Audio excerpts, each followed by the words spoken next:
Salut, c'est Cyril, j'espère que vous allez bien. Alors aujourd'hui on se retrouve pour la foire aux questions des 10 000 abonnés. Alors avant de commencer la foire aux questions et puis de répondre aux multiples questions que vous m'avez posées, je tenais évidemment à vous remercier tous. Quand j'ai commencé la chaîne il y a 6 ans maintenant, j'aurais jamais pensé qu'il y aurait 10 000 personnes qui appuieraient sur le bouton s'abonner parce que séduit par l'une de mes vidéos ou séduit par plusieurs de mes vidéos. Donc c'est vraiment quelque chose qui est pour moi inimaginable. 10 000 personnes comme ça qui sont tombées sur ma chaîne et qui l'ont trouvée vraiment intéressante.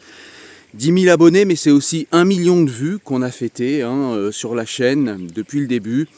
On a fait 1 million de vues, donc ça c'est pareil, c'est difficile à imaginer. 1 million de personnes qui ont regardé la chaîne. Merci à tous, vraiment, je ne sais pas comment vous remercier. J'ai du mal à me représenter de ce que ça représente finalement. Et j'aurais jamais cru qu'en parlant de politique, de philosophie politique et de philosophie, en parlant de Platon, en parlant de Spinoza et en parlant parfois d'actualité, on arriverait à avoir une chaîne qui a autant d'abonnés. Même si 10 000, je me rends bien compte que c'est une petite chaîne YouTube, ça reste quand même très important pour moi. Imaginez-vous dans une salle 10 000 personnes qui vous regardent comme ça et qui regardent ce que vous avez à dire, c'est juste énorme et pour cela, merci. Avant de commencer cette foire aux questions, je voulais également remercier tout le monde pour le financement. Exemple, en 2024, j'ai fait un Litchi pour pouvoir financer tous mes abonnements, que ce soit le logiciel Power Director, que ce soit Canva, que ce soit les abonnements à divers services auxquels je suis obligé de souscrire pour vous livrer un travail de qualité, en tout cas de la qualité que j'attends moi au minimum d'une chaîne YouTube. Et pour tout cela, merci en fait, parce que j'avais besoin de 800 €, j'ai eu finalement 750 €, donc c'est énorme, c'est vraiment une belle réussite. À 50 € près, vous avez bouclé mon budget 2024, parce que c'était le but en fait. Depuis 2022, j'avais dit que la chaîne, je ne veux pas forcément qu'elle me rapporte quoi que ce soit, puisque je fais ça par passion, mais je voulais quand même au moins qu'elle ne me coûte pas. Et ça fait déjà 2023-2024, ça fait 2 ans que la chaîne ne me coûte plus d'argent, voire même qu'elle me rapporte un petit peu, on est à 5-6 € par mois, donc c'est pas non plus la fortune, mais disons que la chaîne en fait ne me coûte plus d'argent, et ça c'est déjà énorme pour moi, parce que ça me permet, avec vos financements, d'auto-financer ce travail-là, donc c'est vraiment très important. Je tenais à remercier donc du coup tous ceux qui ont participé au financement. Je tiens à remercier également les personnes qui sont abonnées à la chaîne YouTube parce que, je vous le rappelle, vous pouvez vous abonner de manière payante à la chaîne YouTube et vous avez accès à un petit peu plus de vidéos. Il y a des vidéos que je n'ai mis en accessibilité que pour ceux qui s'abonnent financièrement à la chaîne. Ça coûte 1,99 €, c'est pas un gros abonnement, mais voilà, merci pour ceux qui l'ont déjà fait. Vous n'êtes pas nombreux, mais vous l'avez fait et donc merci pour cela. Au niveau du Tipeee, je sais pas, il y a quelque chose que je fais pas correctement. Mon Tipeee ne fonctionne pas. Autant quand je fais un Litchi et que j'ai besoin d'un financement à l'année, il y a beaucoup de monde qui est là pour me soutenir et encore une fois merci. Mais au niveau mensuel, pour soutenir un salaire, pour soutenir un paiement mensuel, je n'ai encore personne sur le Tipeee. Donc je vais essayer d'enrichir le Tipeee et je vais essayer de vous donner en fait des éléments qui vous donneront envie de vous abonner, des éléments peut-être plus exclusifs par rapport à la chaîne. Voilà. Écoutez, après cette longue intro, en conclusion, juste merci à tous et puis on va commencer les questions parce que ça fait déjà une longue intro. On est parti. Alors la première question, vas-tu écrire un livre ? Alors en fait, j'ai déjà un livre qui est à demi écrit, je crois que je suis à 30% de l'écriture du livre. J'ai fait également la structure du livre pour raconter mon histoire en foyer, ma conversion à l'islam, mon apostasie de l'islam, et puis la manière dont j'ai grandi de 7 ans, l'année où j'ai été placé, jusqu'à 17 ans quand j'ai été émancipé, et puis je vais pousser un petit peu jusqu'à ma vie de jeune adulte quand j'ai commencé à me mettre sur des rails et à devenir quelqu'un de responsable, de fiable et quelqu'un qui s'en est véritablement, on peut le dire, sorti. Donc ça, c'est un livre qui est en cours. Ça fait longtemps en fait que j'ai mis ce livre en chantier et en fait j'ai beaucoup de mal à écrire parce que j'ai beaucoup de choses à faire. Et puis parce que je prends pas le temps aussi, parce que souvent on dit qu'on n'a pas le temps, mais souvent c'est qu'on le prend pas. Mais j'ai aussi beaucoup de choses à faire entre la chaîne YouTube, les lectures multiples et variées, ma famille, j'ai aussi une famille dont je dois m'occuper, le travail évidemment comme vous tous, eh bien, il faut bien que je travaille pour financer pour financer ma vie et celle de ceux que j'aime, donc voilà. Je manque de temps, mais sachez que eh bien, le livre qui racontera l'histoire en fait, de mon enfance et de ma vie et de comment je me suis sorti de l'islam grâce à Spinoza, ce livre est en cours d'écriture. Voilà. Où est-ce qu'il sortira, je ne sais pas. J'avais eu quelques contacts avec des maisons d'édition qui étaient intéressées. On verra au moment où le livre sera prêt, je vous tiendrai au courant en tout cas. Donc voilà pour cette question. Une question un petit peu étrange, je ne sais pas pourquoi cette question, mais de quelle région es-tu ? Eh bien, je suis de la région Rhône-Alpes, en fait, dans les alentours de Roanne, dans la Loire, en fait, au nord du département de la Loire. Voilà. Question suivante. Quel est ton livre préféré et quel est le livre qui t'a le plus marqué ? Et si tu avais des conseils pour une ou un jeune qui se lance sur YouTube ? Alors, c'est deux questions. Quel est ton livre préféré et quel est le livre qui t'a le plus marqué ? Malheureusement, je ne vais pas être original, je l'ai répété de multiples fois. Le livre qui m'a le plus marqué, c'est le livre qui m'a sorti de l'islam sunnite, c'est le traité des autorités théologiques et politiques de Spinoza et par la suite l'éthique de Spinoza. C'est un livre que je conseille, au moins le traité des autorités théologiques et politiques, je le conseille vraiment à tout le monde. C'est un livre qu'il faut impérativement lire. On voit que la religion devient un fait social de plus en plus prégnant dans notre société. Si on veut comprendre les ressorts sur lesquels se développe la religion, le traité des autorités théologiques et politiques de Spinoza est un livre majeur, c'est un livre nécessaire. Voilà. Après ensuite vous pouvez aller sur l'éthique si vous aimez bien la philo, mais vous n'êtes pas obligé. Le traité des autorités théologiques et politiques est déjà un livre extraordinaire, je le rappelle, c'est ce livre qui m'a sorti de l'islam sunnite. La deuxième question de cette personne, c'est « Et si tu avez des conseils pour une ou des jeunes qui se lancent sur YouTube ?» Bien, mes conseils pour se lancer sur YouTube, même si j'ai encore qu'une petite chaîne et donc mes conseils eh bien, valent ce qu'ils valent, la seule chose que je pourrais dire, c'est tout simplement qu'il faut faire ce qu'on fait ici par passion.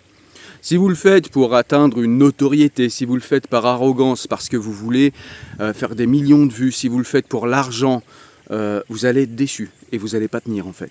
Si vous le faites par passion, si vous le faites parce que vous êtes passionné par un sujet et que vous avez envie de partager à propos de ce sujet, partager avec des gens, avoir un échange comme je peux l'avoir sur votre chaîne, nombre d'entre vous me conseillent des livres, me conseillent des réflexions. Eh bien, cet échange-là est extrêmement productif et c'est la richesse en fait de YouTube, c'est de pouvoir communiquer avec beaucoup de gens en même temps et de faire une vidéo qui pourra être vue dans 5, 10, 15, 20 ans, je ne sais pas. En tout cas, moi j'ai plutôt une stratégie sur le long terme, c'est-à-dire que je ne vais pas faire de vidéos d'actualité ou très peu, sauf quand une actualité me touche vraiment, mais c'est très rare que je fasse des vidéos d'actualité parce qu'une vidéo d'actualité finalement, eh bien, elle est d'actualité le temps qu'elle est d'actualité, et puis ensuite, plus personne la regarde, et pourquoi la laisser en ligne? Je vois pas l'intérêt, en fait. Ce que j'essaye de faire sur cette chaîne, c'est plutôt de faire des vidéos qui seront d'actualité dans 10, 15, 20, 30 ans, en fait. Et c'est pour ça que je parle beaucoup de philo, parce que vous prenez Platon il y a 2500 ans, ce qu'il écrit il y a 2500 ans, c'est encore d'actualité ici. Donc c'est vraiment d'actualité aujourd'hui, je veux dire. Donc c'est vraiment, en fait... ceci qui m'intéresse. Ce qui m'intéresse en fait, c'est de décrypter des choses ou de donner des outils pour décrypter des choses qui ne seront pas désuets d'ici quelques mois. Voilà, c'est d'avoir des outils intellectuels, de vous diriger vers des œuvres qui vous donneront des outils intellectuels qui seront valables tout au long de votre vie, que vous pourrez éventuellement transmettre à vos enfants, à vos petits-enfants ou aux personnes qui sont autour de vous et qui seront toujours finalement intéressantes, voilà, même dans 100 ou 200 ans. Ça paraît arrogant de dire ça, mais c'est vraiment ma stratégie, c'est vraiment... Parce que j'ai pensé le truc, hein. Je sais très bien que si je fais des vidéos d'actualité, mon nombre d'abonnés va grimper beaucoup plus vite. Mais finalement, ça va être éphémère et en fait, le fait que ce soit éphémère, ça ne m'intéresse pas. Ce qui m'intéresse vraiment, moi, c'est de faire des vidéos qui, encore une fois, eh bien, dans 1, 2, 3, 20, 30 ans, seront encore d'actualité, seront encore intéressantes à regarder. Donc, c'est ce que j'essaye de vous proposer en tout cas. Et donc, du coup, bah, c'est le conseil que je donne également.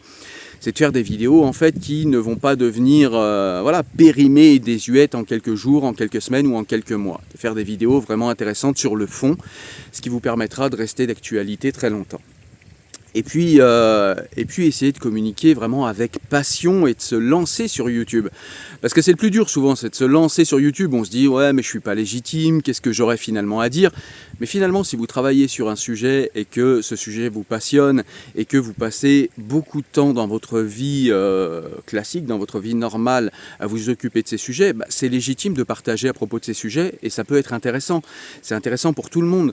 Est-ce que moi j'intéresse tout le monde vu mon niveau? Peut-être pas, mais en tout cas j'intéresse beaucoup de gens parce que beaucoup de gens s'interrogent sur les mêmes questions existentielles que moi et finalement c'est très intéressant d'y répondre par la philosophie, en tout cas d'y répondre d'une manière intellectuelle et c'est ce que je fais ici. Et c'est ce que ceux qui se lancent sur YouTube doivent faire, quel que soit en fait le domaine dans lequel ils se lancent. Voilà. Après, moi, je parle pas trop du divertissement. C'est pas un milieu que je connais, que ce soit sur YouTube ou à la télé. Le divertissement, pour être franc avec vous, m'intéresse peu. C'est des contenus que je regarde presque pas. J'ai pas le temps, encore une fois.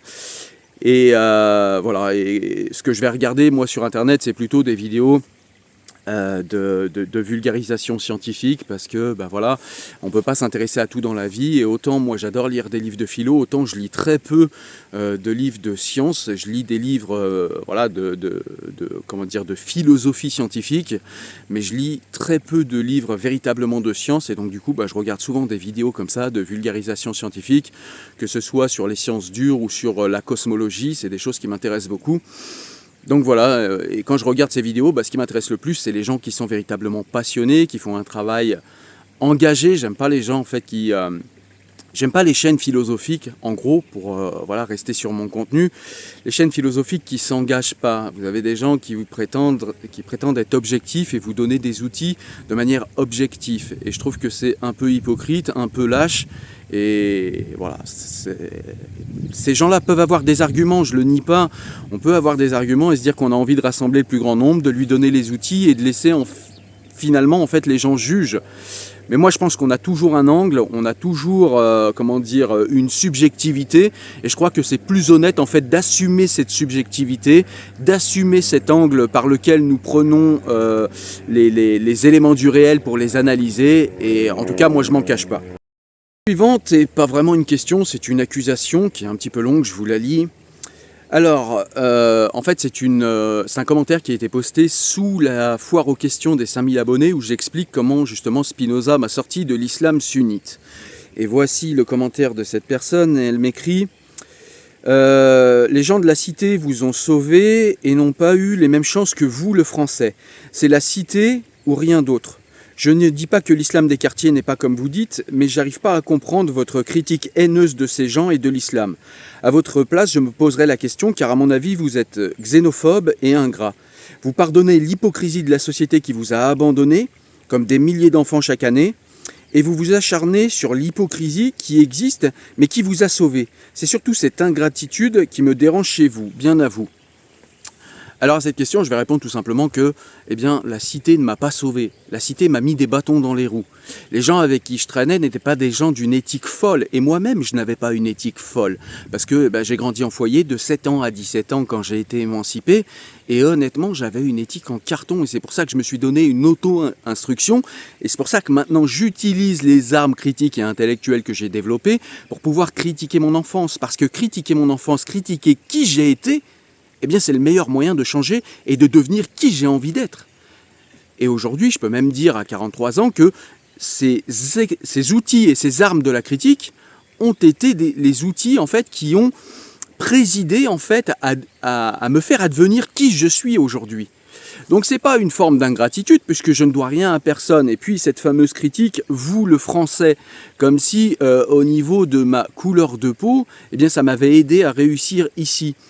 Je voudrais expliquer à cette personne que vous soyez blanc ou pas, j'imagine que beaucoup d'entre vous ignorent cette discrimination, mais quand vous allez chercher un appartement et que vous êtes émancipé à 17 ans et que votre dernière adresse connue, parce qu'on vous le demande pour monter un dossier de location, on vous demande d'où vous venez, où vous habitiez avant et que vous êtes obligé d'expliquer que votre dernière adresse connue, c'était une protection judiciaire de la jeunesse, je vous garantis que trouver un appart, c'est pas simple. Quand vous voulez trouver un contrat d'apprentissage, puisque quand j'ai été émancipé à 17 ans, j'avais un contrat d'apprentissage, j'ai commencé à travailler à 16 ans, et quand vous cherchez un contrat d'apprentissage et que aux entretiens d'embauche, eh bien, c'est votre assistante sociale qui est à côté de vous plutôt que vos parents, croyez-moi, j'ai essuyé un nombre important de refus avant de pouvoir trouver quelqu'un qui éventuellement a tenté de me donner ma chance. Donc vous voyez, j'ai connu aussi des discriminations, j'aurais pu aussi me vautrer dans la victimisation, dire voilà, je viens de foyer, la vie m'a pas donné de chance, etc. J'ai insisté, je me suis battu et finalement, eh bien, ça a payé. À l'époque où on me disait vas-y, viens, on vole, vas-y, viens, on vend du shit, vas-y, viens, je te file des saves et puis on va se faire de l'argent comme ça puisque de toute façon personne ne veut nous embaucher. Eh bien, moi j'ai dit non. Moi j'ai dit je vais insister, je vais pas lâcher, je vais mettre un costume, même si je parais ridicule et que ça me changeait de mes habits de quartier, et je vais aller chercher du travail et je vais pas lâcher parce que c'est cette vie-là que je veux. Et voilà, et je me le dois à moi, je me le dois à mon insistance, je me le dois à mon opiniâtreté, je le dois à mon courage et je le dois à absolument rien d'autre parce que personne ne m'a aidé en réalité. Absolument personne. Ou presque. Et ça va être la deuxième partie de ma réponse. C'est que vous me dites en gros que je pardonne à l'hypocrisie de la société, mais je pardonne pas à l'hypocrisie en fait que j'ai vue en quartier. Eh bien en fait, je pardonne à personne parce que j'ai rien à pardonner en réalité. C'est simplement que quand j'étais adolescent, tout simplement, j'ai fait une erreur d'analyse.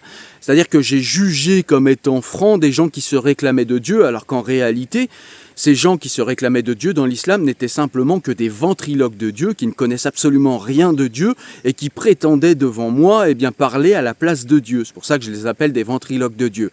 Et en fait, ces gens-là ne sont pas seulement que des hypocrites, ils sont des menteurs, ils sont des manipulateurs et ils sont des gens qui cherchent à vous enfermer dans une identité. Je ne dois rien à ces gens, ils ont essayé de m'enfermer, je ne me suis pas laissé faire. Spinoza m'a aidé effectivement, mais moi-même intellectuellement, j'avais du mal à rester coincé en fait dans ce carcan intellectuel, avec des guillemets, parce que si on peut dire intellectuel, l'intellect n'était pas très présent quand même dans ces milieux-là. Donc voilà, je dois rien à ce milieu-là.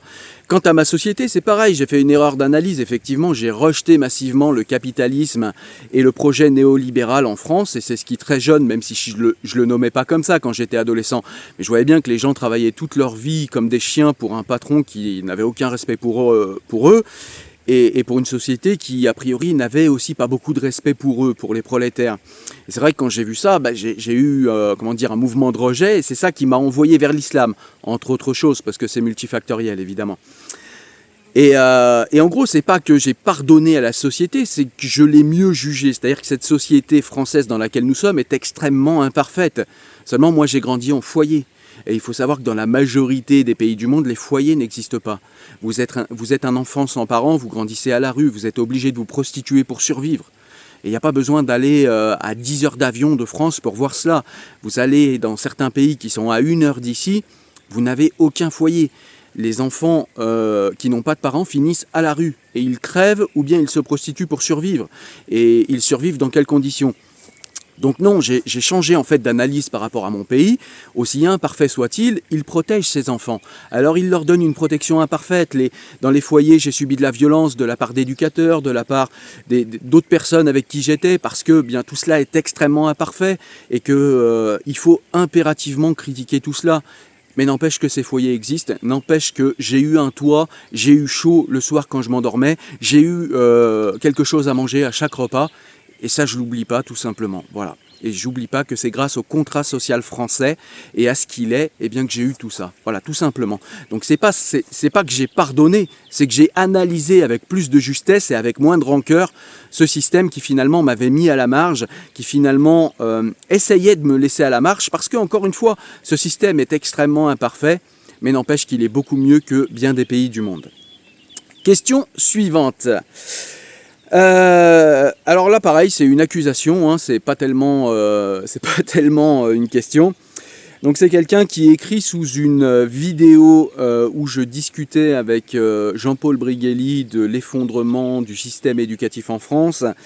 Et effectivement, Jean-Paul Brigelli nous expliquait qu'il y avait une part, il y a plusieurs facteurs, et il nous explique tous ces facteurs dans leur historicité, mais il nous explique que l'immigration est un de ces facteurs qui a fait que l'école française s'est effondrée. Et là, on a quelqu'un qui nous dit « C'est reparti les discussions de bistrot sur l'islam, la bouteille, la villageoise à consommer avec modération, de bonnes têtes de cochon rose ».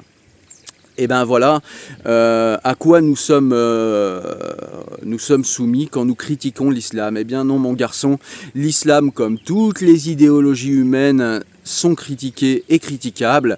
On est en France le premier pays qui a coupé la tête aux représentants soi-disant représentants de Dieu sur terre, et on ne va pas s'empêcher de critiquer l'islam parce que vous êtes des musulmans un petit peu fragiles et que ça vous fait mal à votre petit cœur tout faible et que ça égratigne votre foi un petit peu fragile, qu'on va s'empêcher de critiquer l'islam. Parce que soyons clairs, quand on a une foi qui est véritablement ancrée en soi et qu'on n'a aucun doute par rapport à Dieu, il n'y a aucune raison de s'irriter parce que une créature critiquerait soi-disant la doctrine divine. Je veux dire, qui peut croire qu'un Dieu qui a toute puissance sur le monde, qui est partout, en tout, serait touché en fait par la critique, par quelques mots issus de personnes critiques comme moi, de leur religion. Il faut vraiment être ou très fragile ou très crétin pour croire cela.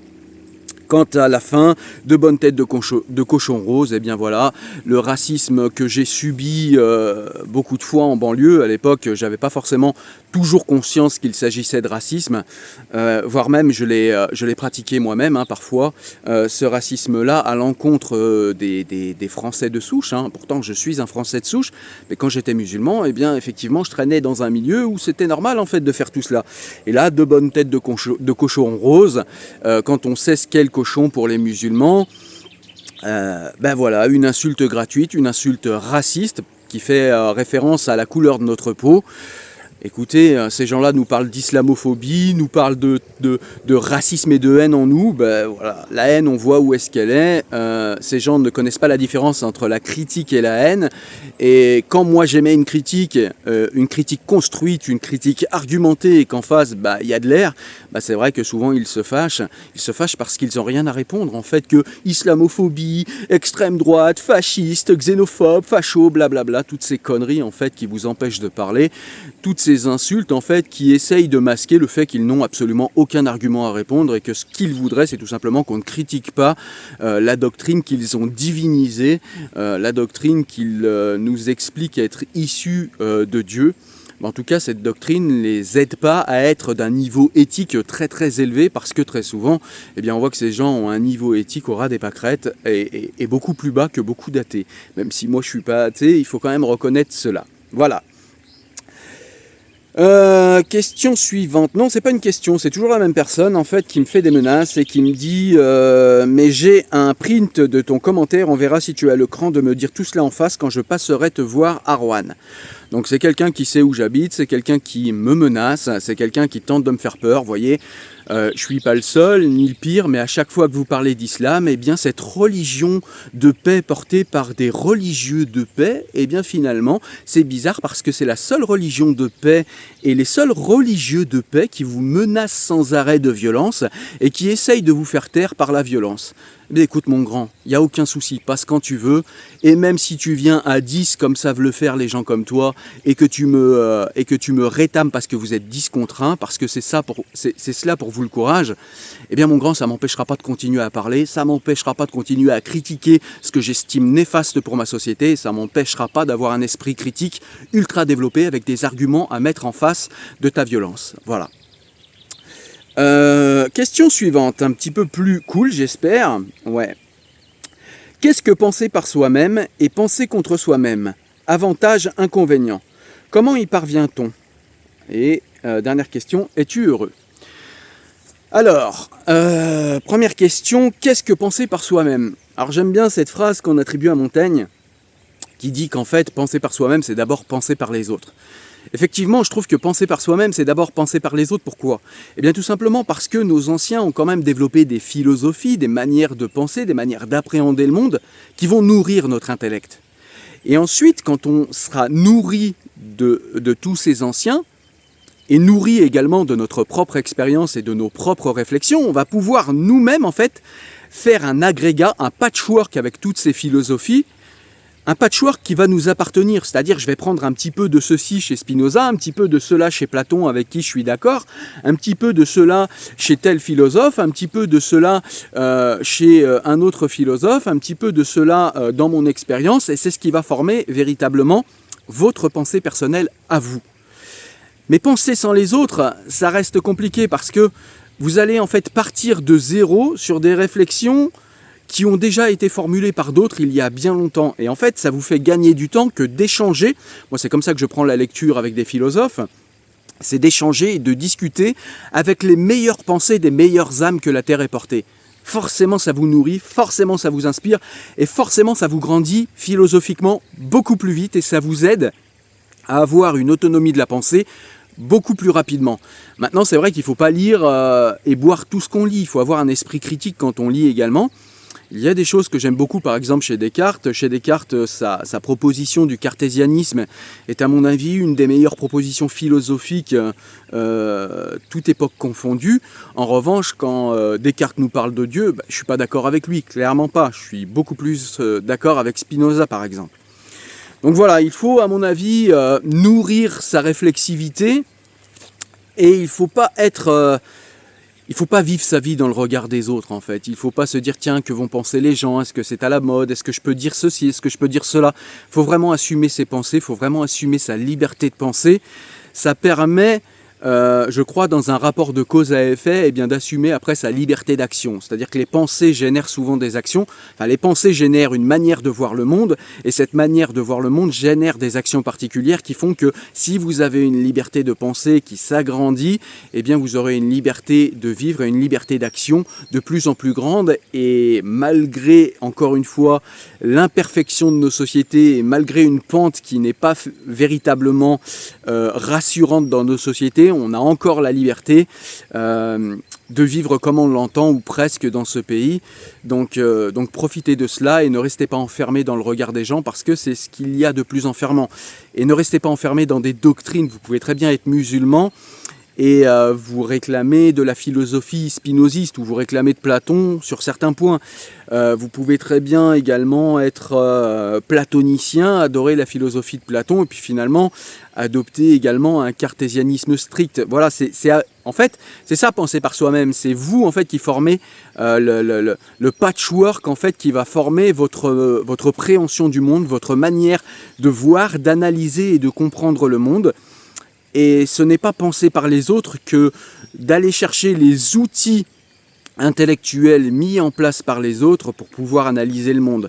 Moi, pour pouvoir analyser le monde, j'ai utilisé le cartésianisme et le cogito de Descartes, j'ai utilisé le rationalisme extrême de Spinoza, j'ai pu utiliser parfois certaines rhétoriques d'autres philosophes. Quand je débat, j'essaye d'utiliser de plus en plus la maïotique socratique que je trouve extraordinaire. Donc vous voyez ce que je veux dire? Il ne s'agit pas en fait de s'extraire du monde. De toute façon, c'est impossible, hein, comme le dit Spinoza, on n'est pas un empire dans un empire, on ne peut pas s'extraire du monde. Mais il s'agit d'analyser tout ce qu'il y a dans le monde, tout ce qui a déjà été dit, de façon à ne pas perdre du temps et à avancer beaucoup plus vite. Parce que quelqu'un qui pense à vide, quelqu'un qui a la tête vide et qui pense juste par rapport à ses expériences, eh bien, s'ampute de beaucoup d'objets d'analyse, de beaucoup d'outils pour pouvoir penser le monde. Et du coup, c'est quelqu'un qui va pouvoir peut-être être intelligent dans certains points, sur certains points et dans certains domaines, mais c'est quelqu'un qui va s'amputer de siècles, voire de millénaires de savoir. Et quelqu'un qui s'ampute de cela, forcément, on va avoir une pensée beaucoup plus pauvre que quelqu'un qui va prendre en compte les philosophies passées, les différents courants philosophiques, les différents qu'il y a eu entre les philosophes. Par exemple, les différents qu'il y a eu entre Rousseau et Voltaire sont extrêmement intéressants. Donc voilà, il faut prendre en compte les grands penseurs du passé pour pouvoir nourrir sa réflexion, mais prendre en compte les grands penseurs du passé, ça ne veut pas dire être toujours d'accord avec eux, ça ne veut pas dire boire sans réserve ce qu'ils nous disent, ça veut simplement dire, s'inspirer, s'informer, s'instruire de tout ce qui a déjà été dit pour se positionner par rapport à ces choses-là Et ce positionnement nous sera tout à fait personnel. Et puis on va pouvoir allier tout ça à notre expérience personnelle, à nous également. Et c'est ça qui fait, selon moi en tout cas, la capacité à penser par soi-même, la capacité à être autonome. Et puis il y a aussi la capacité critique. Il faut vraiment, pour pouvoir se positionner par rapport à un grand philosophe comme Voltaire ou comme Spinoza, il faut vraiment avoir un esprit critique ultra développé. Et plus vous lisez de personnes qui ne sont pas d'accord avec vous, et plus vous lisez de grands esprits, et plus vous travaillez votre esprit critique, et plus votre esprit critique devient performant. Parce que vous le comprenez bien, avoir un esprit critique face à Spinoza, c'est pas pareil qu'avoir un esprit critique face à votre voisin alcoolique. Vous comprenez bien que c'est pas du tout la même chose et que dans un cas, vous allez véritablement travailler en profondeur votre critique et vous allez l'aiguiser d'une manière extrêmement fine. Et dans un autre cas, eh bien, vous êtes juste dans une discussion de bistrot. Donc voilà. La question suivante, c'est avantages, inconvénients de penser par soi-même. Alors, les avantages de penser par soi-même, c'est qu'on a vraiment l'impression d'être acteur de sa vie. C'est-à-dire que, eh bien, on n'est jamais dans le regret parce qu'en fait, tout ce qu'on vit, aussi imparfait que cela soit, eh bien, on l'a choisi en réalité. Alors, on ne choisit pas la fortune, comme disent les philosophes, on ne choisit pas le destin, on ne choisit pas tout ce qui est aléatoire et qui nous tombe dessus, mais on choisit la manière dont on appréhende cela, on choisit ce qu'on en fait, on choisit comment penser cela. Et ça fait en sorte, ça donne en fait un apaisement parce que on a véritablement l'impression d'être aux manettes de sa vie et du coup ça enlève beaucoup de frustration parce que eh bien on n'est pas comme certaines personnes à se dire ouais regardez la vie, ce qu'elle nous a fait, j'ai pas eu de chance, machin. Oui, il y a les coups du sort, oui, il y a les coups de la fortune, oui, la vie est parfois injuste, oui, parfois la vie elle vous met des grandes gifles et ça tape très fort et c'est difficile de rester debout. Mais quand vous êtes autonome, eh bien vous faites tout cela avec des choix éclairés, des choix rationnels. Vous avez véritablement l'impression de ce choix, vous ressentez en vous ces choix. Et donc du coup, eh bien, cela vous apaise encore une fois parce que vous avez l'impression d'être le pilote de votre vie. Et c'est toujours plus agréable d'être piloté par soi-même que d'être piloté par les autres, d'être piloté par des idéologies, d'être piloté par des gourous, d'être piloté par l'esprit du temps, d'être piloté par le monde. Il vaut mieux être piloté par soi-même et cette impression est vraiment nourrissante et apaisante en réalité. Les inconvénients de penser par soi-même, eh ben, c'est que vous avez l'impression d'être toujours un petit peu mal à l'aise dans la société, de ne pas être à votre place et de ne pas être compris. C'est-à-dire que bien, quand vous pensez par vous-même, vous développez des pensées complexes, là où beaucoup de gens développent des pensées simples et se rangent derrière les avis d'autrui. Si tout le monde le fait, c'est que c'est ce qu'il faut faire. Si tout le monde ferme sa bouche devant son patron, c'est parce que eh bien, tout le monde le fait, et c'est parce que en fait, c'est véritablement ce qu'il faut faire. Et moi, j'ai beaucoup de problèmes avec ça parce que bien, j'ai un esprit critique qui est très développé et j'ai beaucoup de mal à me soumettre, j'ai beaucoup de mal avec l'autorité. Et du coup, quand je travaille au niveau intellectuel les véritables raisons pour lesquelles je refuse d'obéir à certaines autorités, eh bien, il se trouve que je pense avoir raison et que le fait de penser à ces choses-là d'une manière plus profonde que la moyenne des gens, eh bien, ça me rend très vite incompréhensible aux gens qui sont autour de moi et ça m'essole un peu.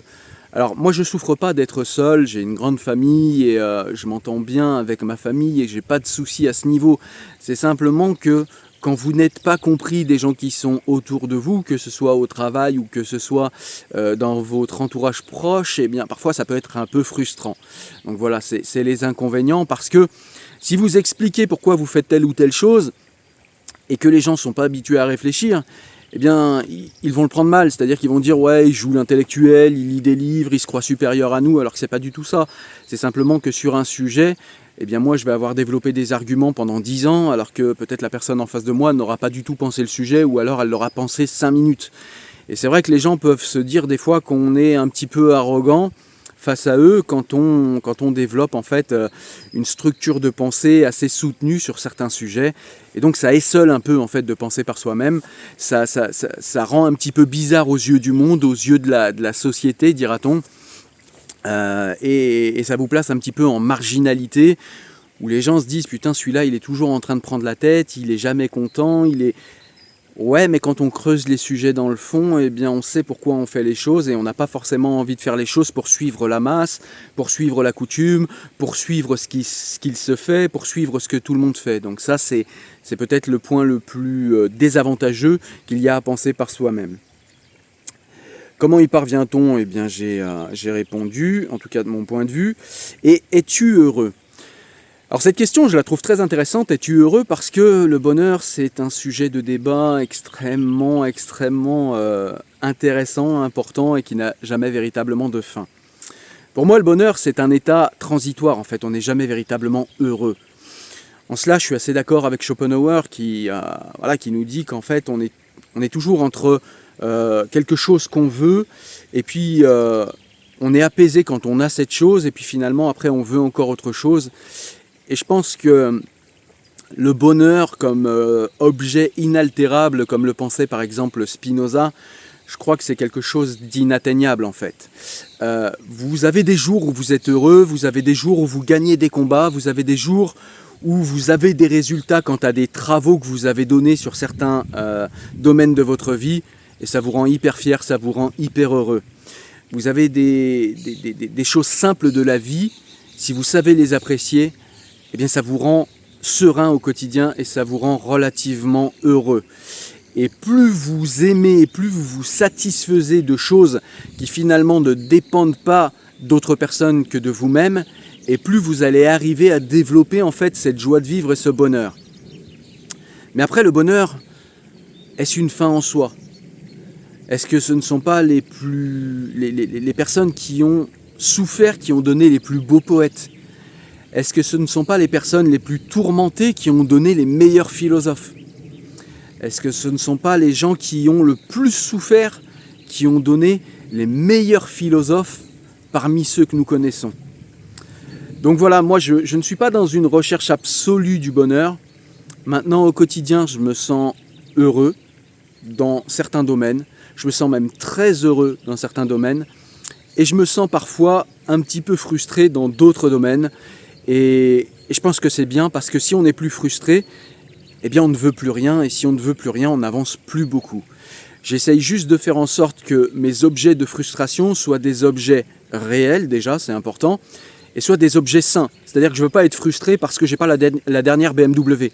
Je trouve que ça, c'est une frustration, mais c'est une frustration de matérialiste, c'est une frustration extrêmement basse pour moi.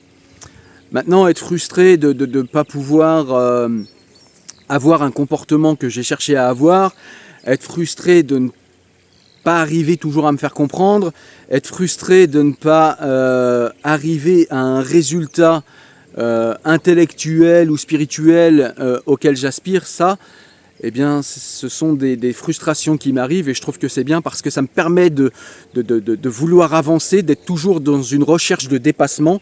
Et finalement, eh bien, est-ce que c'est pas ça le but de la vie? C'est de grandir, de devenir chaque fois meilleur et finalement de répondre à des frustrations légitimes, mais à des frustrations de bonne qualité, j'ai envie de dire, à des frustrations qui nous emmènent vers eh bien, plus de maturité, plus de sagesse, plus de vertu, j'ose le mot. Donc voilà, en fait, c'est que pour moi, le bonheur en fait, est une recherche qui ne sera jamais finalement complète, parce que la perfection n'est pas de ce monde, et que voilà, en fait, je ne voudrais pas être heureux. Déjà, pour reprendre Voltaire, je ne voudrais pas être heureux pourvu que je sois imbécile, mais je ne voudrais pas être heureux parce que être heureux, ça voudrait dire que je n'ai plus rien à faire dans le monde. En fait, j'ai tout réussi, ça y est, j'ai un bonheur inaltérable. À quoi bon continuer à vivre? Oui, continuer à jouir, mais finalement, il y a moins d'intérêt intellectuel. En tout cas, moi, je préfère quand j'ai à lutter, quand j'ai à me dépasser, quand j'ai à apprendre, quand j'ai à avancer. J'ai l'impression d'un cheminement, d'un chemin. J'ai l'impression que le temps qui passe est un temps qui est mis à profit pour devenir meilleur. Et c'est ça mon bonheur à moi, mon humble bonheur en tout cas. La question suivante.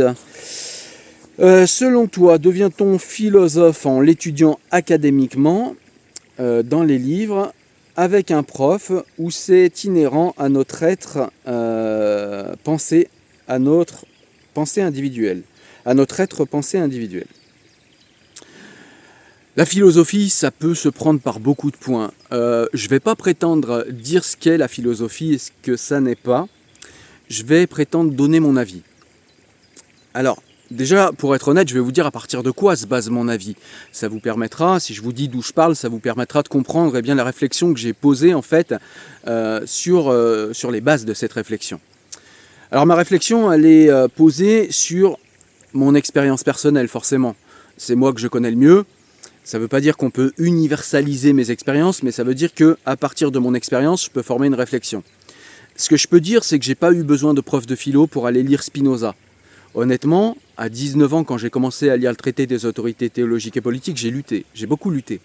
À l'époque, on n'avait pas Internet, il me fallait un dictionnaire à côté de moi, et même avec un dictionnaire, il n'y avait pas tous les mots, parce que les mots qu'utilise Spinoza sont des mots d'époque, sont des mots de la scolastique de l'époque d'ailleurs, et même les tournures de phrases étaient difficilement compréhensibles.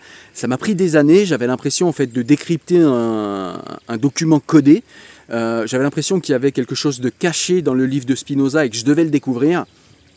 Et c'est vite devenu une passion, et j'ai vite fait ça avec beaucoup de philosophes. Et moi, c'est comme ça que j'ai développé mon esprit philosophique. Mais si j'en suis venu à prendre un livre de Spinoza, c'est pas tout à fait le hasard non plus, c'est que j'avais des questions existentielles fortes. Alors qu'est-ce qui fait que certains ont des questions existentielles qui s'imposent à eux dans leur vie, et puis que d'autres ont des questions existentielles qui sont finalement vite étouffées par d'autres buts dans la vie? Je ne saurais pas vous dire. Ce que je peux dire moi, c'est que les questions existentielles se sont imposées à moi et je devais y répondre. Et pour y répondre, eh bien, j'ai commencé par la religion, puisque je me suis converti à l'islam. Et ensuite, en sortant de l'islam grâce à Spinoza, eh bien, je me suis dit que finalement, la vérité avec un grand V, ça n'existait pas, et que j'allais devoir chercher des bouts de vérité, et que pour aller chercher ces bouts de vérité et les assembler, eh bien, j'aurais besoin des plus grands penseurs que notre terre ait portés. Et pour moi, ce sont les philosophes, parce qu'ils ne nous enferment pas dans des doctrines, ils nous font simplement réfléchir sur des sujets d'études qui étaient leur spécialité. Et chaque philosophe a sa spécialité, même s'il arrive que eh bien, des philosophes ont les mêmes spécialités et qu'ils se soient même répondus entre eux. Mais en tout cas, voilà, pour moi, la philosophie, c'est ce qui me permet en fait de répondre à mes questions existentielles. Et je l'ai fait tout seul, et je l'ai fait parce qu'il y avait une envie forte de répondre à ces questions existentielles. Et la deuxième base sur laquelle va se former mon avis à ce sujet, c'est tout simplement que ma fille est allée en licence de philo, et que eh bien, tout au long de son cursus scolaire, jusqu'au lycée, parce qu'il commence la philo au lycée, donc du lycée jusqu'à la licence, j'ai regardé un petit peu comment ils apprennent la philosophie. Et ce que j'ai vu m'a beaucoup déçu, parce qu'ils apprennent la philosophie en fait à partir de bouts de texte. Ce qu'il faut, selon moi, ne jamais faire. Parce que si vous prenez un bout de texte d'un philosophe, vous pouvez l'interpréter comme vous voulez, hors de son contexte textuel. Vous pouvez lui faire dire tout et son contraire. Si vous prenez trois bouts de phrases dans un livre, vous pouvez lui faire dire tout et son contraire, leur faire dire tout et son contraire. Et c'est ce que moi j'expliquais à mes enfants, c'est tout simplement que quand on veut se renseigner sur la pensée d'un philosophe, 3 phrases chopées sur le net ou 3 phrases chopées en cours de philo, eh bien ça suffit pas. Il faut lire le livre entier au minimum, et parfois il faut lire l'œuvre complète du philosophe pour comprendre en fait finalement où il voulait en venir dans ces fameuses 3 phrases qu'on essaye d'analyser. Et c'est pas du tout ce qu'ils font, en tout cas jusqu'en licence. Si certains d'entre vous me regardent et sont en master de philosophie, voire préparent un doctorat de philosophie, eh bien dites-moi si après on apprend autrement, mais moi ce que j'ai vu au niveau scolaire ne m'a pas beaucoup plu. On ne fait pas envie aux enfants de philosopher. En tout cas, si moi on m'avait montré la philosophie de cette manière-là, j'aurais sûrement été écœuré de la philosophie, et je pense que j'aurais pas ouvert de livre de philosophie. On nous demande d'apprendre en fait des interprétations de philosophes, c'est-à-dire que vous avez un prof de philosophie qui va vous dire, sur la base de 3 phrases, qui va vous dire, bah voilà, tel philosophe, eh bien en fait il pensait cela, et il voulait dire cela. Et ça, tu vas l'apprendre par cœur, t'as pas le droit d'amener toi ce que tu es, toi ton analyse, toi ce que tu penses, tu te tais, ce philosophe, il voulait dire ça, c'est clair, donc tu apprends ce que je t'ai dit que voulait dire ce philosophe, point. Ben moi j'ai beaucoup de mal avec ça, parce que justement cette manière d'apprendre la philosophie est très anti-philosophique. Moi si je devais apprendre la philosophie à quelqu'un, en l'occurrence à mes enfants, et c'est ce que je fais, je leur fais lire des livres de philosophie en entier et je discute avec eux. C'est-à-dire, qu'est-ce qu'il veut dire ce livre pour toi? Qu'est-ce que tu penses de ce livre? Déjà, lis-le en entier. On ne va pas discuter sur 3 phrases chopées à droite ou à gauche. Tu vas lire le livre en entier. Et puis quand on a fini la lecture, on va discuter ensemble. Je ne vais pas t'imposer ma vision, je ne vais pas t'imposer mon exégèse, en fait, tout simplement, de la philosophie de tel ou tel philosophe. Je vais simplement te demander de discuter avec moi, de dire ce que tu as compris et de dire comment toi tu interprètes aujourd'hui ce philosophe. Évidemment, toute notre vie, nous relisons les philosophes et nos interprétations changent, mais finalement, c'est aussi ça, penser par soi-même. C'est aller vers les philosophes sans complexe, aller vers les philosophes avec, avec confiance en soi, même si notre première lecture ne sera pas parfaite, même si on peut faire de grosses erreurs d'interprétation, au moins ce sont nos pensées. Au moins c'est notre préhension du philosophe. C'est-à-dire qu'on ne nous demande pas, quand on est un passionné comme moi, il n'y a personne qui vous demande d'apprendre non seulement ce qu'a dit un philosophe par cœur, ce qui n'a à mon sens pas de sens, mais d'apprendre en plus, d'apprendre ce qu'a voulu dire ce philosophe dans les yeux du professeur qui me l'enseigne. Il y a énormément de controverses, par exemple chez Spinoza, qui est le penseur que je connais le mieux, il y a certains philosophes spécialistes de Spinoza qui nous disent Spinoza est un athée en fait. Spinoza est athée, mais il le cachait parce qu'à l'époque il n'osait pas le dire, etc., etc. Et puis vous avez d'autres philosophes qui disent, aussi spécialistes de Spinoza, qui disent non mais c'est mal connaître Spinoza que de dire ça, Spinoza n'a jamais eu honte de ce qu'il pensait, Spinoza était quelqu'un d'intègre, s'il avait été véritablement athée, il l'aurait dit, et puis on voit dans l'œuvre de Spinoza que Spinoza parle de Dieu tout le long, et donc Spinoza est plutôt un panthéiste, mais Spinoza n'est pas athée. Et selon le prof sur lequel vous allez tomber, eh bien, vous allez avoir une bonne note à un examen si votre préhension à vous de ce philosophe, en l'occurrence de Spinoza, eh bien, penche plus d'un côté ou d'un autre. Eh bien, tout dépend de ce que pense votre prof. Et donc, du coup, là, on n'est pas dans la philosophie pour moi. C'est-à-dire qu'on vous demande d'apprendre des interprétations d'autres que vous par cœur, ce qui en soi est pour moi tout à fait anti-philosophique pour le coup. C'est pas ça la philosophie, c'est pas adopter la préhension des autres, c'est pas adopter l'interprétation des autres sans esprit critique, au contraire. C'est tout à fait l'inverse, c'est aller soi-même vers l'œuvre, lire l'œuvre complète et se faire soi-même une idée. C'est ça la philosophie. Et c'est soi-même penser à un livre. Moi, il y a des livres de philosophie que j'ai lus il y a 10-20 ans, ils sont encore en train de travailler en moi. Ils sont encore, les interprétations que j'ai formulées au moment où je les ai lues, eh bien, sont encore en train de se modifier, au gré de mes expériences, au gré d'autres réflexions que j'ai ajoutées à cette réflexion-là et qui me permettent de mieux comprendre eh bien, la première lecture de tel ou tel livre. Et c'est ça la philosophie. La philosophie, c'est une pensée en mouvement, c'est une pensée critique, c'est une pensée qui avance. C'est pas apprendre bêtement, voilà, Spinoza, avec ses 3 phrases, a voulu dire cela, c'est figé, point. C'est pas ça la philosophie. Et c'est un petit peu ce que je reprocherais un petit peu beaucoup même, à l'école, c'est que j'ai l'impression qu'ils n'apprennent pas aux gamins à philosopher, ils leur apprennent en fait tout simplement à apprendre ce qu'on dit tel ou tel philosophe et à ingérer, à apprendre par cœur les interprétations de certains sur tel ou tel grand philosophe. Et ça, c'est pas de la philosophie, c'est simplement,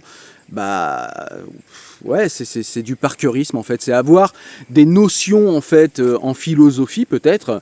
Dans le meilleur des cas, avec ce genre de manière d'apprendre, on donne des notions de philosophie à certains élèves, mais on leur apprend pas du tout à philosopher. Et donc voilà. Et puis la dernière question, c'était est-ce inhérent à notre être pensée individuel ? Comme je l'ai dit, c'est inhérent aussi à notre préhension de la vie et c'est inhérent à notre individualité parce que, est-ce que les questions existentielles sont imposées à nous ou pas ? J'en ai parlé tout à l'heure et ça c'est très personnel, c'est très individuel au final. Voilà. Question suivante. Une question un petit peu étrange, mais que je trouve intéressante, c'est pour ça que je l'ai choisie. Selon toi, y a-t-il une portée morale dans le mariage ? Selon toi, le mariage a-t-il une portée morale ? Selon moi, le mariage est une institution humaine, et derrière chaque institution humaine, il n'y a pas forcément une portée morale. Ce qui va donner une portée morale au mariage, c'est ce que vous mettez dedans. C'est-à-dire ce que ça représente pour vous, ce que le mariage symbolise pour vous. C'est ça en fait qui va donner la portée morale ou pas du mariage. Donc le mariage pour moi en lui-même en fait ne porte absolument rien. C'est simplement en fait une mesure administrative qui nous permet bien d'avoir des allègements d'impôts, qui nous permet peut-être de signifier à notre société et à nos concitoyens bien qu'on fait couple. Mais mis à part cela, je ne vois pas de portée morale intrinsèque au mariage. C'est plutôt nous, à l'intérieur de nous, ce que va représenter pour nous le mariage qui va lui donner une coloration éthique, une coloration morale ou non. Question suivante. Tu adores lire des livres, pourquoi ne pas devenir libraire? Alors j'y ai pensé. Le problème c'est que pour devenir libraire, il faut des librairies. Et dans ma ville, il n'y a qu'une seule librairie. Enfin, il y a qu'une seule vraie librairie. Et ils ont déjà leur staff. Et les autres librairies qu'il y a, ça va être le centre Leclerc.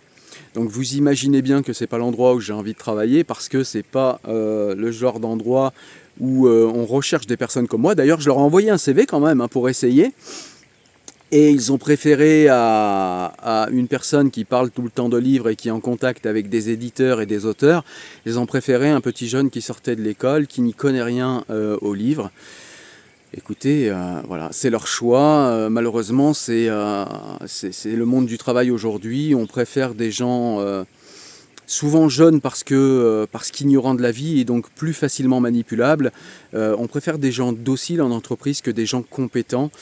C'est peut-être une vidéo que je ferai plus tard où j'expliquerai cela. Dans mon parcours professionnel, très peu de patrons m'ont reproché en fait mes capacités à travailler, mes capacités à donner le travail qui m'a été demandé, mais on m'a souvent reproché de ne pas être docile et de ne pas être sous le joug avec le sourire. Voilà.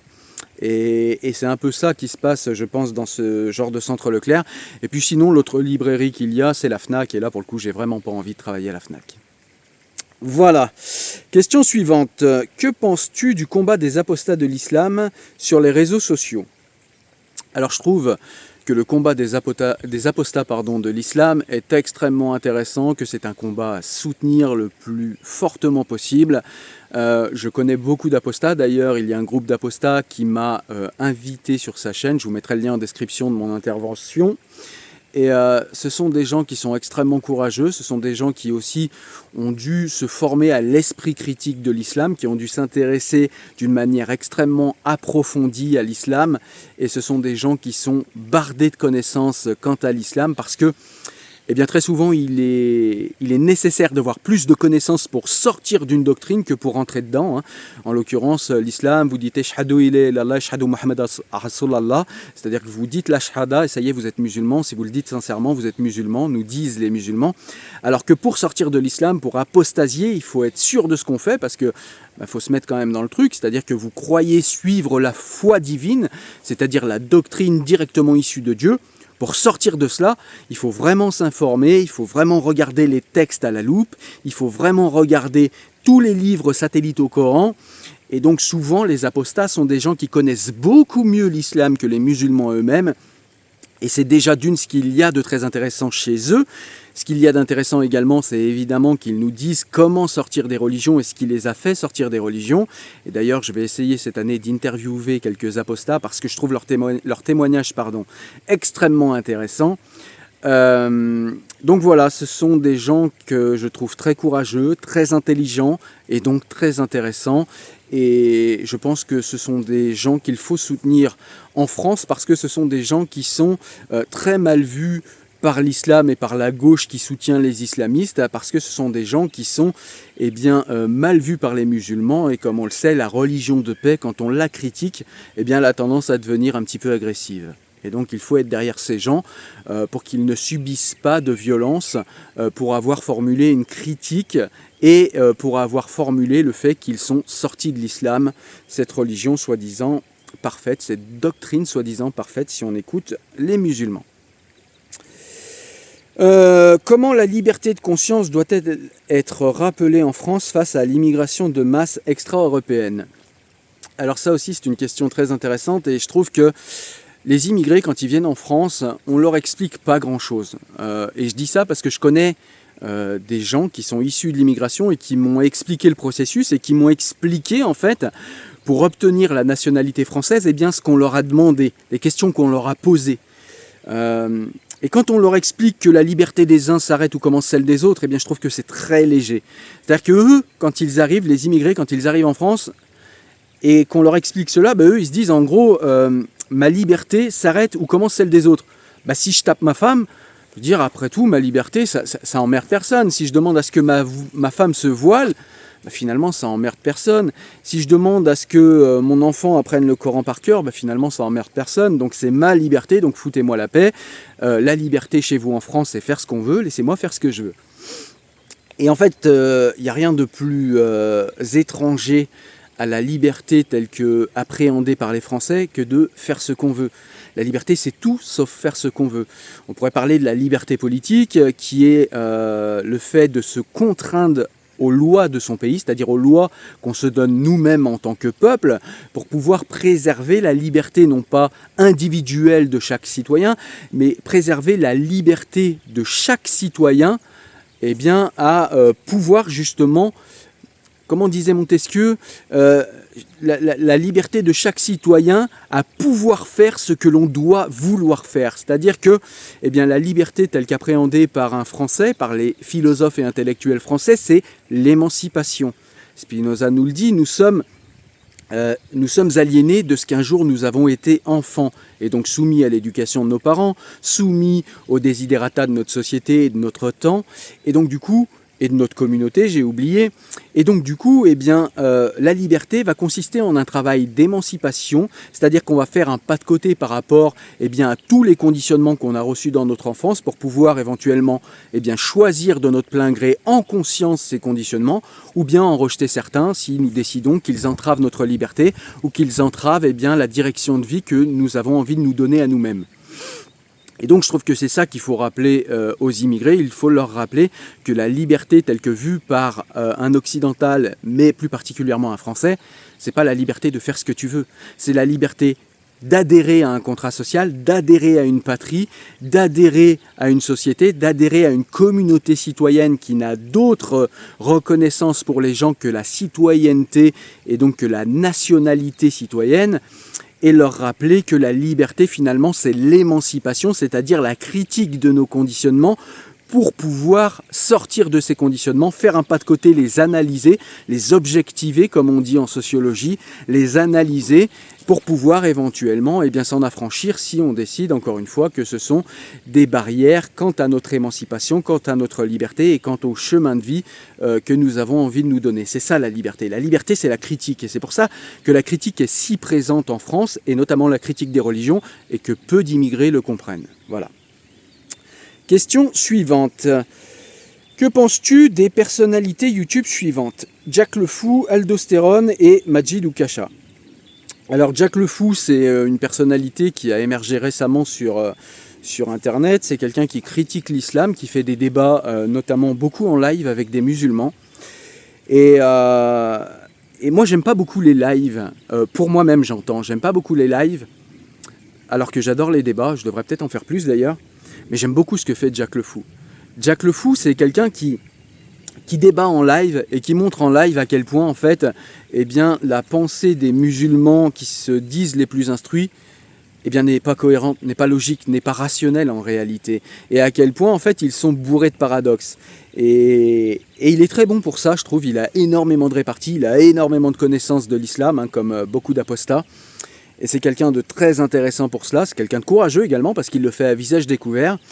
Et c'est quelqu'un qui n'est pas du tout haineux en plus. C'est quelqu'un qui est vraiment dans une critique saine de l'islam. Donc c'est vraiment quelqu'un qui mérite le succès qu'il a en ce moment sur YouTube. Et c'est quelqu'un qu'il faut impérativement suivre. Pour ceux qui ne le connaissent pas, allez suivre Jack le Fou. J'aime beaucoup son travail. Aldostérone, c'est quelqu'un que j'ai suivi à une époque, il y a très longtemps, que j'aimais bien écouter. Il avait des critiques intéressantes quant à l'immigration, quant à l'islam. Donc voilà, quelqu'un d'intéressant. Je le suis plus trop en ce moment, donc je sais plus trop où il en est. Mais une personne intelligente également, et une personne digne d'intérêt pour sûr.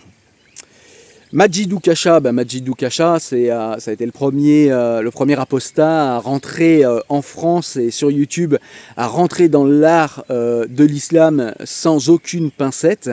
Et c'est vraiment quelqu'un de courageux, c'est quelqu'un d'extrêmement intelligent, c'est quelqu'un qui a fait certains plateaux télévisuels et c'est dommage en fait qu'on ne le voit pas plus à la télé parce que c'est quelqu'un qui, là encore une fois, est doté de beaucoup de connaissances, qui va s'intéresser à tous les... à tous les domaines et à toutes les dimensions aliénées par l'islam. Il va se pencher sur tous les paradoxes de l'islam, mais aussi des musulmans. Et il va aussi critiquer, j'ai vu dans une de ses dernières vidéos, ce fameux gauchisme en fait français qui ne voit en l'immigré qu'un musulman en fait. C'est-à-dire que si t'es bronzé, t'es musulman en fait.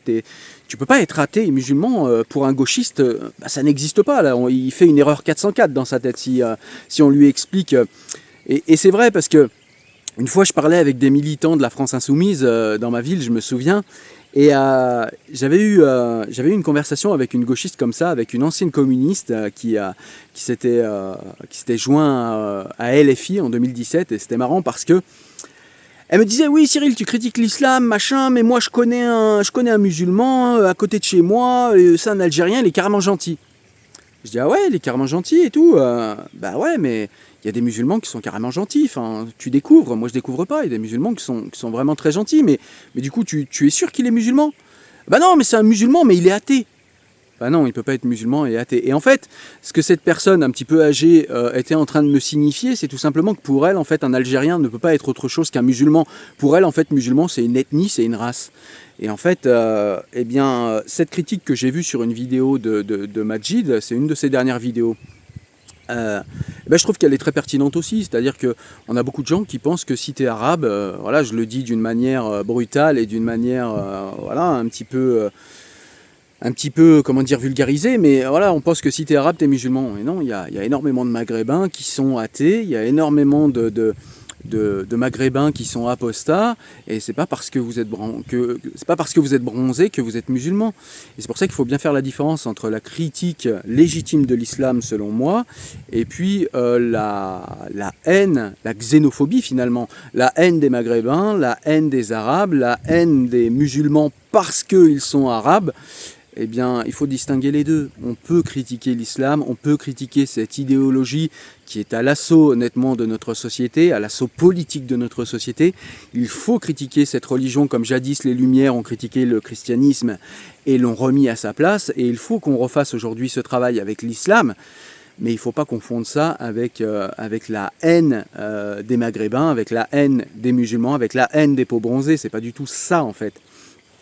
Et c'est souvent pour ça que les gauchistes ne comprennent pas, parce que pour eux, musulmans, c'est une ethnie, pour eux, musulmans, c'est une race, pour eux, musulmans, c'est une couleur de peau, et si on critique l'islam, ils ont l'impression qu'on critique des individus et qu'on critique une ethnie. En fait, c'est eux qui ont un problème dans leur préhension du réel et qui n'ont pas assez de nuances et pas assez qui sont pas assez intelligents, en fait, pour comprendre que l'islam est une religion, en fait, et pas une ethnie, tout simplement. Question suivante, que penses-tu de Dan Brown par rapport à José Rodríguez dos Santos? Tu as évoqué tous les livres de José Rodríguez dos Santos sur ta chaîne, sauf Vaticanum. Pourquoi? Alors déjà, Dan Brown, je ne le connais pas beaucoup. J'ai lu que le Da Vinci Code. Et en fait, il y a beaucoup plus de romances dans les livres de Dan Brown, j'ai l'impression, et beaucoup moins de choses vraies. Du coup, on apprend moins de choses avec Dan Brown. Avec José Rodríguez dos Santos, je l'ai interviewé 2 fois, et tu le verras dans les interviews, José Rodríguez dos Santos assume véritablement le fait qu'il se sert du roman pour mettre des arguments qui sont vrais. D'ailleurs, à chacun de ses livres, au début, il y a un avertissement qui nous explique, alors quand il parle de science, il nous explique que les éléments et les théories scientifiques dont il parle dans le livre sont réels et exacts. Quand il parle d'histoire, eh bien, il nous avertit que tous les faits historiques en fait importants dans le livre sont réels et exacts. Quand il parle de philosophie, comme le dernier livre qu'il a fait sur Spinoza, eh bien, pareil, c'est un roman, mais il nous explique que tous les faits importants et que la philosophie, les points philosophiques développés dans le livre sont des points philosophiques qui appartiennent réellement à Spinoza et qui sont réels et exacts. C'est-à-dire que le but de José Rodríguez dos Santos est véritablement de nous instruire. Je ne suis pas sûr que c'est véritablement le but de Dan Brown, mais je le connais peut-être pas assez pour dire, voilà. Tu as évoqué tous les livres de J.R. dos Santos sur ta chaîne, sauf Vaticanum. Alors, j'ai pas évoqué tous les livres de José Rodríguez dos Santos. J'ai pas parlé du Codex 632, je crois. J'ai pas parlé Si, il y a quand même quelques livres de Jair dos Santos dont je n'ai pas parlé. Il n'y a pas de raison particulière pour laquelle je n'ai pas lu Vaticanum, si ce n'est que je me souviens, quand j'ai commencé Vaticanum, je venais de terminer l'ultime secret du Christ. Et en fait, trop de christianisme, en fait, c'était en train de me gaver, et du coup, j'ai stoppé le livre et j'y suis jamais revenu. Mais c'est vrai que je devrais revenir à ce livre parce que, à mon avis, il est très intéressant. Et si c'est une demande de votre part, eh ben, écoutez, ce sera avec plaisir parce que j'adore les livres de José Rodriguez dos Santos et que j'ai pas de raison objective de ne pas lire Vaticanum, si ce n'est que, encore une fois, quand j'ai commencé à le lire, je venais de sortir de l'ultime secret du Christ du même auteur et que le christianisme, ça commençait un peu à me gaver et j'avais envie de changer un petit peu d'air intellectuel. Voilà. Donc voilà, pas de raison supplémentaire. Une autre personne qui me dit: tu fais quoi dans la vie? Est-ce que ça te plairait de faire libraire? Donc pour être libraire, eh bien j'ai déjà répondu, et cette personne me demande: est-ce que ça te plairait d'avoir ta librairie indépendante? Alors ouais, j'adorerais avoir une librairie qui ne parle que de philosophie. Malheureusement, j'ai pas les fonds, j'ai pas les finances, hein. Je suis un prolétaire. Encore une fois, je le dis, je viens de foyer, j'ai pas eu d'instruction financière importante, et donc du coup, puis même j'ai un rapport un petit peu, peut-être que j'en parlerai dans d'autres vidéos, j'ai un rapport un petit peu étrange à l'argent. Je méprise souvent l'argent, et je pense que l'argent me le rend bien. Et donc voilà, et ça fait que j'ai pas forcément l'assise financière pour ouvrir une librairie. Est-ce que ça te plairait de faire libraire? J'ai déjà répondu. Et puis, tu fais quoi dans la vie? J'ai fait pas mal de choses. Ma formation initiale, c'est la restauration. J'ai fait à peu près 10 ans de restauration. Ensuite, je suis allé en autodidacte dans la vente de produits high-tech, parce qu'à l'époque, j'aimais bien ça. J'aimais bien notamment les smartphones. Aujourd'hui, tout le monde a un smartphone, mais quand j'ai commencé à parler de smartphone, je crois que c'était en 2001-2002, personne connaissait cela encore, ou très peu de gens. Et cet univers me passionnait. Et puis après, je me suis rendu compte que finalement, aujourd'hui, ce qu'on demande à un vendeur, c'est d'être un voleur. Donc du coup, j'ai commencé à résister. Ça a donné quelques conflits avec mes employeurs. Et puis à force de conflits, j'ai fini par me dire qu'il fallait plus que je sois vendeur, parce qu'on me demandait plus de vendre. C'est-à-dire, on me demandait plus de définir un besoin chez mon client, de répondre à ce besoin et éventuellement d'anticiper certains besoins pour répondre à cette anticipation. On me demandait véritablement de voler dans les poches du client, et ça, c'est pas un boulot de vendeur pour moi, et c'est pas la manière dont je voyais la vente. Et donc du coup, je suis resté pareil, je crois, une dizaine d'années en vente. Puis après, je suis parti. Je me suis lancé dans l'informatique, j'ai fait de l'informatique, et puis l'informatique, c'est du travail de bureau, c'est du travail qui peut être intéressant, mais comme j'y suis allé en autodidacte, j'ai pas forcément de qualification vraiment importante, et du coup, ça me permet pas en fait d'avoir une spécialisation en informatique, et je dois faire des petits boulots en informatique, et c'est pas ce qu'il y a de plus intéressant. Et là, en ce moment, actuellement, là tout de suite, je suis cariste parce que j'ai pas d'amour particulier pour les Fenwick, mais c'est tout simplement qu'il faut manger, et que pour manger, actuellement, je suis cariste. Voilà, vous savez tout. Ma vie professionnelle est un grand chaos, j'ai fait beaucoup de choses. Mais voilà, je me plains pas, j'arrive toujours à trouver un emploi. J'aime bien la phase d'apprentissage en plus d'un nouvel emploi, donc voilà. Question suivante: comment as-tu fait pour avoir autant d'abonnés? Alors, je l'ai dit tout à l'heure, 10 000 abonnés, c'est une petite chaîne. Alors autant d'abonnés, je sais pas. Moi, 10 000 personnes qui ont cliqué sur s'abonner à ma chaîne, ça me fait plaisir et ça me paraît immense. Maintenant, quand je regarde les autres chaînes YouTube, c'est vrai que 10 000 abonnés, c'est pas non plus une grosse chaîne YouTube et c'est pas une chaîne énorme. Mais comment j'ai fait pour avoir autant d'abonnés? Je l'ai dit un petit peu en partie tout à l'heure. C'est tout simplement en fait la passion. C'est-à-dire que j'ai fait des vidéos régulièrement, c'est-à-dire que ça fait 6 ans que je fais au moins une vidéo par semaine, parfois plus, où je parle de livres, où je parle parfois d'actualité, où je reçois des auteurs, où je fais des interviews, et je suis extrêmement régulier, c'est-à-dire que j'ai ancré dans mon quotidien le fait de faire une vidéo. Je sais que tous les samedis ou les dimanches, quand parfois j'ai un empêchement, je vais faire une vidéo, je vais la monter et la mettre en ligne. Donc voilà, après j'ai essayé d'être le plus spontané possible, je me suis jeté dans le truc sans jamais trop me soucier de ce qu'on allait penser de moi. J'ai essayé de parler le plus possible avec mon cœur. Donc voilà ce que j'ai fait. Je lis beaucoup et donc je partage beaucoup sur mes lectures. J'essaye d'inviter des personnes intéressantes sur la chaîne. Donc voilà ce que j'ai fait pour arriver à 10 000 abonnés. Voilà. Mais je n'ai pas plus de secret que ça. Si ce n'est que voilà, j'ai travaillé au niveau technique, au niveau des miniatures, au niveau de la communication sur les réseaux. Voilà, toutes ces choses que j'ai apprises. J'en ferai peut-être une vidéo qui sera réservée aux abonnés pour expliquer un petit peu tout ce que j'ai appris au niveau technique. Parce que quand vous êtes youtubeur, mine de rien, vous faites tout. Vous faites le design de votre chaîne, vous faites le design de vos miniatures, vous faites le montage de vos vidéos. Vous faites également le partage, c'est-à-dire tout ce qui est le travail de community manager, vous le faites vous-même, vous communiquez sur votre chaîne. Donc il faut vraiment beaucoup de compétences pour être youtubeur, on ne se rend pas compte. Et au final, ça m'a apporté un nombre important de compétences, c'est plutôt cela en fait. Être youtubeur, ça m'a appris aussi à résumer de tête des livres, à rassembler en fait mes idées de tête parce que je scripte très peu mes vidéos et de tête en fait à me rappeler ce que j'ai trouvé important dans un livre et à vous le restituer comme ça à l'oral. Et c'est une gymnastique intellectuelle dont on ne se rend pas compte en fait quand on ne la fait pas régulièrement, et ça vous donne, je trouve, des facultés particulières parce que quand vous refermez un livre et que vous l'avez terminé, vous avez plus de facilité en fait à vous rappeler de ce qui vous a intéressé dans le livre et à résumer ce livre. Et ça aussi, c'est des compétences très intéressantes. Donc en fait, comment j'ai fait pour avoir autant d'abonnés, je sais pas. Je me suis passionné en fait pour ce que j'ai fait. J'ai pris des compétences tout au long en fait, de l'existence de cette chaîne. Et voilà, et c'est comme ça que j'ai dû devenir de plus en plus intéressant pour de plus en plus de monde, je pense. Et donc voilà, c'était la dernière question. Donc on est déjà à un peu plus d'une heure en fait de réponse. Donc ça fait une belle vidéo de foire aux questions. On arrive à la fin de cette vidéo. Il ne me reste plus qu'à vous remercier encore une fois. J'aurais jamais pensé arriver à 10 000 abonnés, honnêtement. 1 million de vues. Surtout aussi, ce qui me fait plaisir, c'est que on le voit dans mes statistiques, c'est que non seulement je suis à 10 000 abonnés, mais on voit que chaque mois, en fait, on nous donne, si vous voulez, un chiffre qui nous dit combien nous avons d'abonnés en moyenne chaque mois.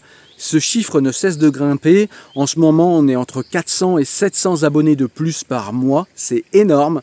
Donc merci pour cela, merci pour ce succès exponentiel de la chaîne, merci pour les historiques qui sont là depuis le début et qui me soutiennent depuis le début, et merci à tous ceux qui participent financièrement parce que plus je vais avoir de participation financière, plus je vais pouvoir dégager du temps pour cette chaîne, parce que moi j'aurai besoin de travailler au niveau professionnel. Et honnêtement, à long terme, moi j'aimerais bien faire une vidéo par jour où je vous parle de sujets philosophiques différents et faire que ça en réalité. Et je trouverais ça très intéressant, très enrichissant d'être toujours à votre contact, d'être toujours dans l'échange philosophique avec vous. Pour l'instant, on n'y est pas, mais en tout cas, ce sont les prochains objectifs que je me fixe pour la chaîne et que je nous fixe parce que nous formons une communauté. Et je remercie toute cette communauté d'être là parce que, sans vous, cette chaîne n'existerait tout simplement pas.